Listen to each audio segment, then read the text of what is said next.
Good evening. I just got back from Firestone, and yeah, it was like, I think it was like 3 o'clock or 3:30 when maybe it was 4 when my van got done, and I hadn't eaten all day, so I was hungry. But I was very grateful that they got me in because they were really busy. And so them just even taking the van and helping me out, I was really grateful for. And, oh shoot, I ate a peanut butter and jelly sandwich. I got peanut butter on this. So yeah, it's fixed, except for, now this is where my mechanics come in, and this is what's nice about having a YouTube channel, so they don't fix transmissions, but they said that I'm going to have it looked at. It's transmission code P1740. It says torque converter / overdrive.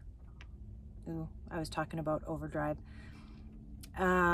So if any mechanic knows what that means and about how much that'll cost me, that would be good information for me to know. So it's code P1740 transmission.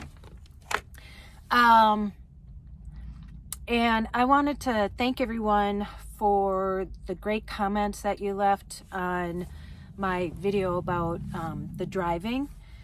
I was kind of nervous. I almost didn't put it up because I didn't want truck drivers to think that I was like bashing them or anything. That was truly not my intent. And I really did want to see if there was anything else that I could do to make life easier for them and for me. I'm at a parking lot. You can hear that. And I got a lot of great feedback, especially from truck drivers. And, you know, I didn't even think about this part of it, and I don't know why, but they said a lot of them, so you have to have your CDL license. I think that's what it's called. And because of, you know, what we're in right now, that a lot of the drivers are new and they don't get a lot of training. And, you know, and plus, like I said, they're on a time limit and just a bunch of things like that, which, I mean, I completely understand. And so I think for me that, like, the best route for me is to just keep doing like what I've been doing, you know, trying to take the back roads or just kind of trying to stay out of, not out of the way of them, but you know what I mean, that for both of us, to make it better.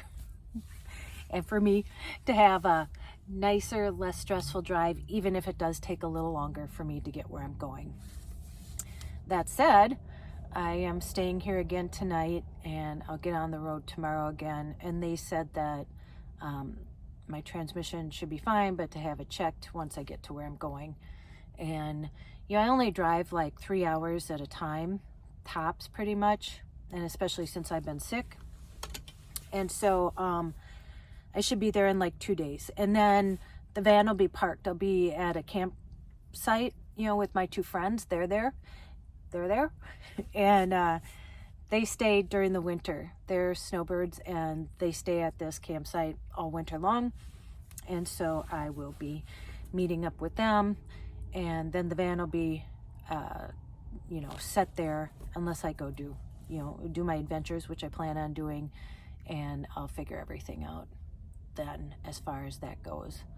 And I just want to say too, like, you know, you don't have to worry about me or, you know, feel sorry for me or anything, because, you know, the one thing is that I always realize is that I chose to do this.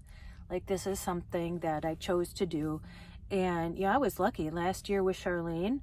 I didn't have any troubles on the road, but, you know, Charlene's from 2001, and, you know, I drive her a lot, and, you know, just like any car, things need to be fixed and replaced, and you know, like I had the brakes fixed when I was back. And this is my home.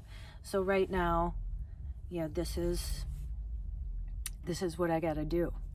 And you know, I'm pretty resourceful, and you know, I have money. And somebody asked the other day, like, you know, how do I afford this? And I've told people a lot of times before, but I know I have a lot of new followers, is that I save for this, and I don't have any debt. Although I have $3,000. I shouldn't say that. Still from my eye surgery from last year. I'm paying that off, but that's it. I owned my car. I didn't have car payments, you know, but I gave that to my daughter now. So we'll see what happens when I get back home. And you know, I just consider myself lucky that this has been a choice for me. For a lot of people, you know, not even just living in a van, but being houseless isn't a choice.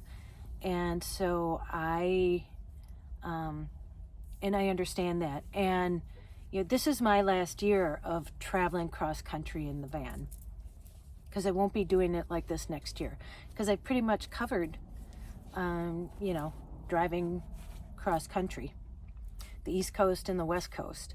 And so next year it'll look different. And I'm still planning that out. Like I said, I got this job, so I'll be traveling for that. And so, you know, I'll figure that out. But,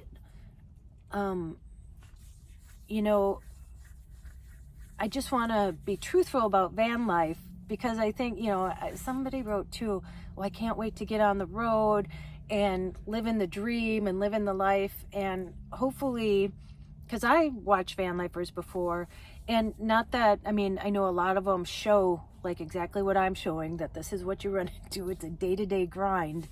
Because it's not, but you know, they show things like when they're there. Do you know what I mean? Like the van lifers who do that kind of like the cinematic stuff, you know, a lot of times if they're showing driving, it's, you know, with a drone, or, you know, or what they're driving by or something. But I never expected it to be glamorous. That's for sure. And it's for surely not glamorous. And, you know, you expect to run into things that are going to happen, and you have to figure it out. But if you're one of the ones that followed me from the very beginning, I think you can see how much I've grown in this experience. And no amount of money can take that from me. You know, it's kind of like with college. My parents paid for the first 2 years. I have a 2-year paralegal degree, and then I went to get a poli-sci degree from the University of Minnesota. But I actually had to do 3 more years because they didn't accept a whole year of my paralegal classes. And, you know, I paid for that myself, and I just paid cash and how many classes I could take at the time. But, you know, I have this piece of paper, but it didn't really teach me anything about real life. It didn't even really teach me anything about being a paralegal or working at a law firm, or, you know. But the money that I put into this journey that I'm on is just I don't know how you say it. It's been well worth it, the growth that I've made. And for me, and you know my story, what I've been through, van life makes me feel alive. It makes me feel present. It makes me feel like every day is different. And, you know, there's no reward for me there in staying stationary. And not everybody lives their life like that. I know my sister, she's my oldest sister, she's an accountant, and she likes everything black and white. She sets her clothes out the night before. Well, she doesn't, she's retired now, but she may still set her clothes out the night before. Knowing Sandy, she probably does. But, you know, she set her clothes out the night before, and she knew she worked her 9 to 5. and that she got a certain amount every 2 weeks, and that was her jam. I'm so 80s. I say jam all the time. And for me, and I've told this story before, but I'll tell it again, is that I was working like 5 jobs, and I started working for Suzanne Summers. I don't know if you know, I wrote a children's book, and all this kind of happened around the same time. And we were at a holiday, and I was all pumped about it. I'm like, yeah, look at, and she's like, Tracey, why don't you just get a real job like the rest of us? And I was like taken aback. I was really hurt. Screw you, But after I thought about it, after it took a while, what I realized was that it came from how she felt, because she could never, not know how much money she was getting every 2 weeks, or not, have structure. And that's what van life is. There's no structure really to van life. I mean, I have my set, where I get up in the morning to clean the van. I know where I'm going. I put it on my map, and, I head there. But the adventure is that you never know what's around the corner. And just like driving in different places that I don't know, where I'm at or what's coming up around the corner, that makes me feel alive. I don't know how else to explain it.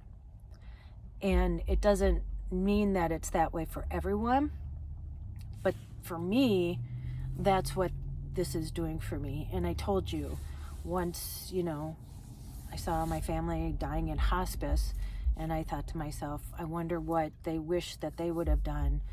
And I tell you, remember after going through all that, working at a law firm, and there were always fires to put out. And my motto was, if nobody's life is in peril, it's not that important, and it can get taken care of. Remember one time, I would always show up at the law firm really early. I'm an early bird, and I would get there at like 6:30, because I would like to sit, and I would have my oatmeal at the office and have my coffee and just kind of ease into the day.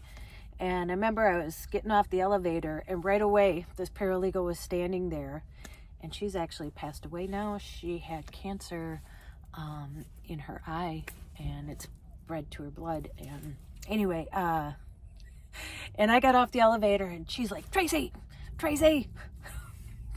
do you know how to do Excel? Do you know how to do all this? And and another thing was, that thing you put pictures on. And I said, well, not too much. I said, but I can figure it out. And she's like, one of the type that's like, oh my gosh. And I was just like, you know what? I said, if nobody's life is in peril, it's going to be okay. Because in situations like that, if you kind of lose it, then you can't really accomplish much, because you're so busy just stressing about it. I hope you're enjoying that music. And so, I'm always like, that's my motto. If nobody's life is in peril, then things are okay, and it'll all get taken care of. And somebody else wrote me, and I feel bad because somebody said, well, I just got a road trek, and now it makes me, not want to go on the road. And she's like, maybe I'll sell it. No, don't do that. Don't do that. This is real van life. This is just what happens. But I tell you what, it's been worth everything that I've gone through, and the confidence and the knowledge and the, and I'm so grateful for you guys. I have support from all you, like me saying, oh, hey, what does this mean? And I know that there's going to be mechanics out there telling me exactly what that means, and that I can, ask something and I'll get a response.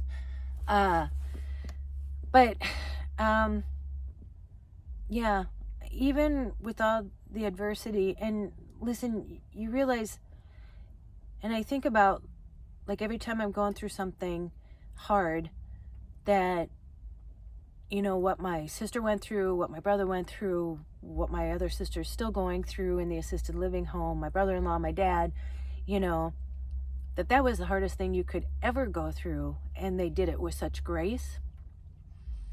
And so, I mean, shit, I gotta get the van fixed and turn around. It's not a big deal. Not a big deal. And I just think that there's a lesson learned in all of it. And now I'm back tonight and I'm fine. And that's fixed. And then I'll get there. And yeah, I got my 2 friends waiting for me, and they're so much fun. So I can't wait to go and see them.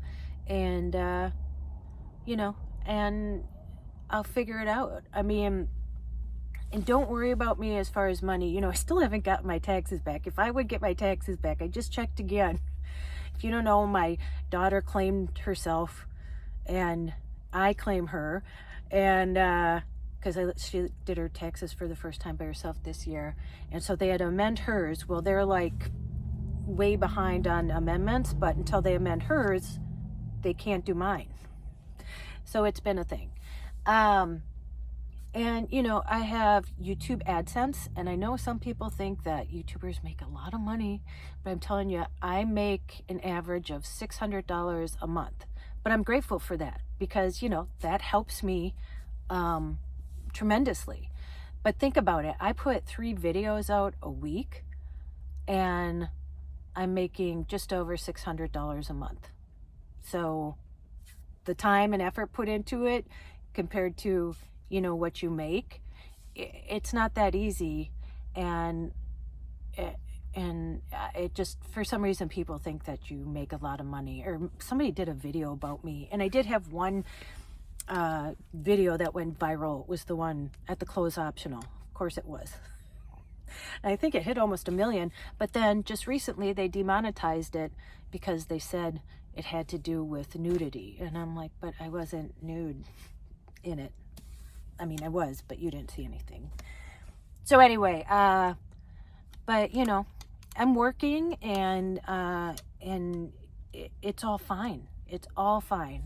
Nobody needs to worry about me, and like I said, it's just part of this journey.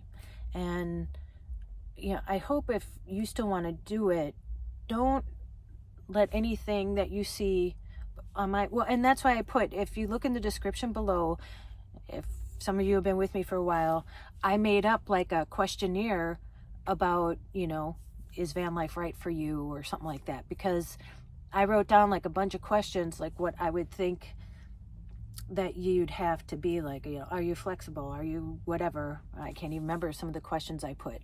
But, you know, if you're going to do it, go down and put the link in or whatever, and take that questionnaire and see if, you know, if you could or would want to do van life. It gives you a little snippet of questions, I think, to ask yourself before you do it. And like I said, it's, for me, it's been well worth whatever I've gone through, because I know now I can travel cross country by myself and figure things out. And you have to remember, I'm a paralegal. My thing is, it's funny, when problems come my way, I'm like, okay, what do I need to do first? How are we going to figure this out? Like, I don't go to a down place first. Not like, you know, why me, or shit, this is happening. I did that once, and that was when I left my keys in the car. And that was a tough time. That was after Joy was in the hospital, and it was a tough time. But usually it's just like, okay, this happened. Okay, now how do we fix it? Or how do we, you know, get to the other side of this? Because they're just obstacles.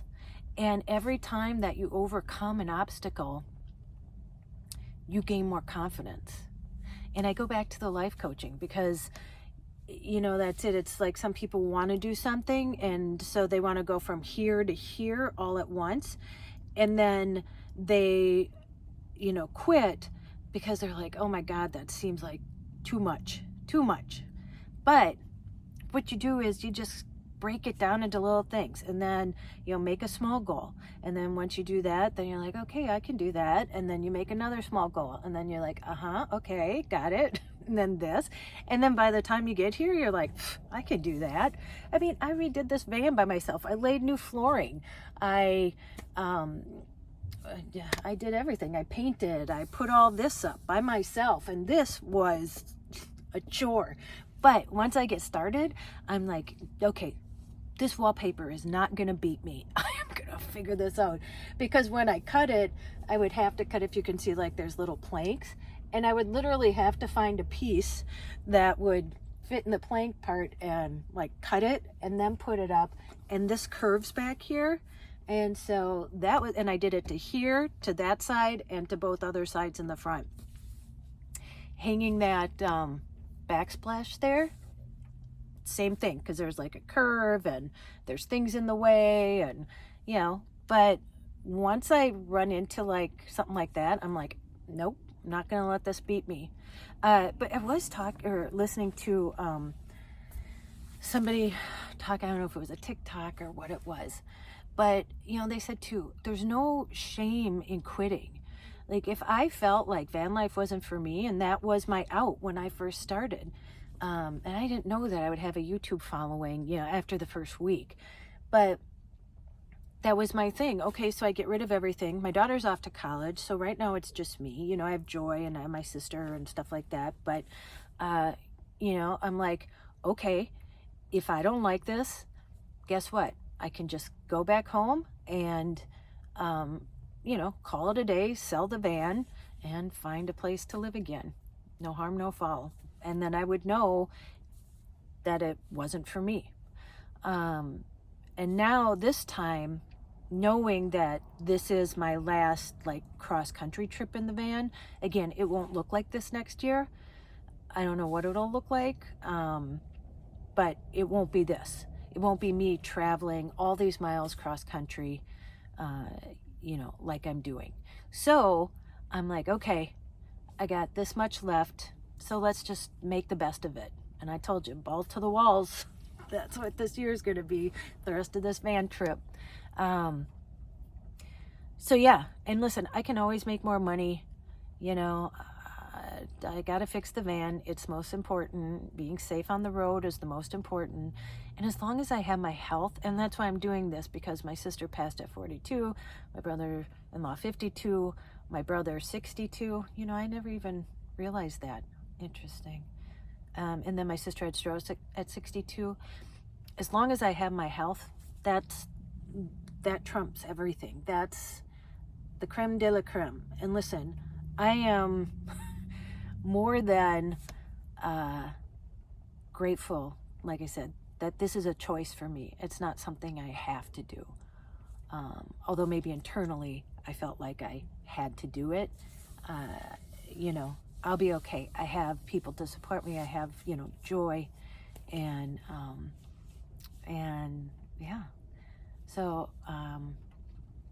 yeah, I just wanted to say thank you for being so kind and really being able to learn so much just from that last video about driving. And I know other people who commented, other van lifers or people, and then truckers commented, and all were very respectful. And really, because I wanted to, if there was some kind of solution or anything we could do to help, or maybe, you know, let truckers understand what it is like. Oh, I was saying that too. Somebody wrote me, a trucker wrote me, and we were talking about people passing, because I know when I drive sometimes, and there's a truck behind me and it wants to go, and then there's like a car, or, you know, on the other side of the trucker, just like going with the flow of the trucker, so it doesn't slow down to let the truck pass, or it doesn't speed up to let the truck pass. And I'm mad at them because I know he wants to get going. So I'm like, come on, either slow down or move forward so he can get around. So I'm rooting for the truckers because I want them to be able to get where they're going safe. But I want all of us to get there safe. So like I said, here's a tip for new van lifers, or if you're going to do it or thinking about doing it. If you want to maybe avoid that situation as much as possible, then try the back roads. May take a little longer, but it'll be less stressful. And I heard that a lot from other van lifers too. So there you go. Okay, I never think I'm going to talk this long, and I always do. Okay, I'm going to let you go. I fell asleep last night. Squirrel! I fell asleep last night at 7 p.m. I was watching something on Netflix, and I woke up at 10:12, got my pajamas on and crawled back in bed and slept till 7. But I feel so much better today. So much better. As you can tell, I'm starting to feel a lot better. So that's a good thing. Got my health. That's all that matters. So you know what to do. Go out and make an adventure, no matter how big or how small. I mean, I'm sure for you, even having to get your car fixed is an adventure. But just know shit happens. Life goes like this. It never goes like this. And in these times, you know, I've learned a lot of patience, and I just learned truly how to just go with the flow and just be flexible about things.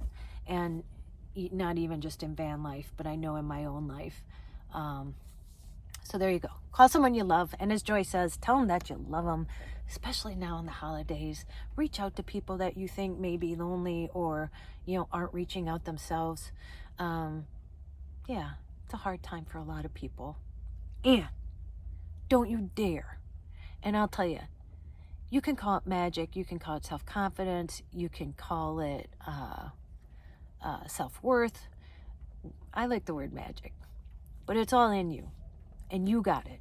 I'm not, we're all special. I'm nothing special. We're all special. And so don't forget that you're magic. And you have it in you too. And you can get through anything that life throws your way. All right. I'll see you in the next one. And hopefully I'll be at my destination. Okay. All right. Chuck says bye. Okay. See you later.